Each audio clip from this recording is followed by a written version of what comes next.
আসসালামু আলাইকুম। আজকে যে চুলটা দেখতে পাচ্ছেন, এই চুলটাও প্রচন্ড লেভেলের কালার করা। তার সামনে অনেক চুল পাকা, যার কারণে সে প্রতি মাসেই চুলে কালার করে। এটা হচ্ছে তার মেডিসিনটা এপ্লাই করার পরে আমার হাতের অবস্থা। এটা মানে এত পরিমাণ কালার তার চুল থেকে উঠছে, এবং তার চুলটা যখন সে আমাকে দেখাতে আসছিল, তখন আমি তাকে বলছিলাম যে আপনার চুলে তো অনেক কালার। তখন সে আমাকে বলল, আমি তো মাসে একবার চুলে কালার করি, সো আমার চুলে অত বেশি কালার নেই। আমি তখন বলেছিলাম, আচ্ছা ঠিক আছে, আমি যখন মেডিসিন অ্যাপ্লাই করব তারপরে আমি আপনাকে দেখাই দিব যে আপনার চুলে ঠিক কেমন পরিমাণ কালার আছে। তো মেডিসিন অ্যাপ্লাই করার পরে আমার হাতের অবস্থা, আর মেডিসিন অ্যাপ্লাই করার পরে সাদা মেডিসিন সম্পূর্ণ লাল হয়ে গেছে। দেখেন, ভিডিওতে সম্পূর্ণই দেখা যাচ্ছে সম্পূর্ণ মেডিসিন, সাদা মেডিসিন লাল হয়ে গেছে, এত পরিমাণ চুলে তার কালার। দেন যখন ওয়াশ করব, ওয়াশ করার আগে আরেকবারই দেখেন যে কি পরিমাণ কালার তার চুলে আরো বেশি লাল হয়ে গেছে, এটা ওয়াশ করার আগের। দেন জাস্ট তার চুলটা আমি একটু ধরছি, আমার সারা হাতে কালার লেগে গেছে। আমি আমার হাতটা ধুয়ে তারপর হচ্ছে তার চুলটা ওয়াশ করলাম। ওয়াশ করতে যে তার চুল থেকে যে এত পরিমাণ কালার উঠছে, তাই ভিডিওতেই আছে, দেখেন কি পরিমাণ কালার তার চুল থেকে উঠছে। আগের দিনই তাকে বলেছিলাম যে আপনার চুলে প্রচন্ড লেভেলের কিন্তু কালার আছে। আমি তো মাসে একবার করি, অত বেশি কালার মনে হয় নেই। আচ্ছা ঠিক আছে, মেডিসিন দেওয়ার পরে ওয়াশের পরেই দেখতে পারবেন। এই যে তার ওয়াশ করার অবস্থা, ওয়াশের সময় তার চুল থেকে এই পরিমাণ কালার উঠছে। তার সাথে আরেকজন আসছিল, আমি তাকেও দেখালাম যে দেখেন কি পরিমাণ কালার চুল থেকে উঠতেছে।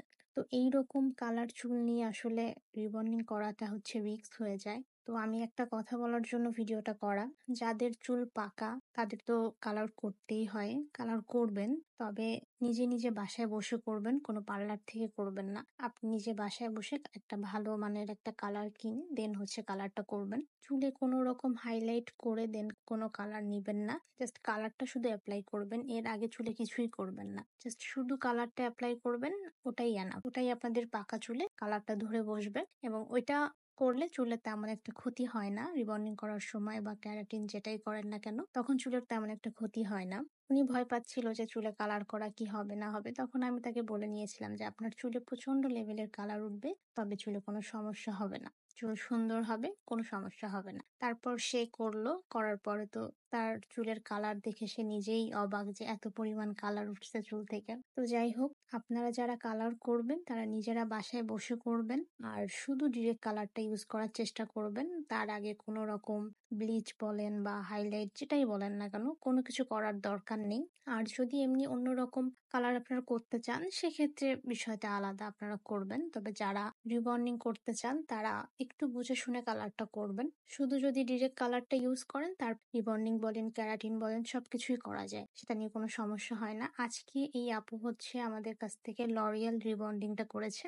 কালার চুল দেখে তাকে আমি লরিয়ালটা সাজেস্ট করেছিলাম যে আপনি এটা করেন, তাহলে চুলে কোনো সমস্যা হবে না, এবং তার চুলে কোনো রকম সমস্যা হয়নি। এই যে তার ফাইনাল রেজাল্ট দেখেন, চুলটা একদম স্মুথ আছে, কোনো রকম ফোলা বা কোনো কিছুই হয়নি। আমরা তাকে বলেই নিয়েছিলাম যে আপনার চুলে কোনো সমস্যা হবে না, অনেক কালার আছে আপনার চুলে, তারপরেও কোনো সমস্যা হবে না।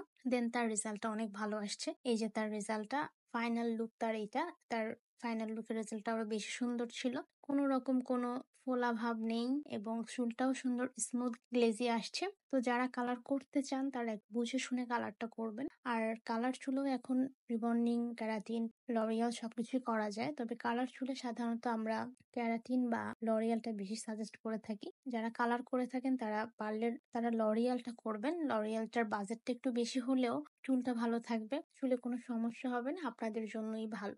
আর যারা যারা রিবন্ডিং, ক্যারাটিন বা লরিয়াল যেটাই করতে চাচ্ছেন, আমাদের সাথে যোগাযোগ করতে পারেন। সবাই ভালো থাকবেন, সুস্থ থাকবেন, আল্লাহ হাফেজ।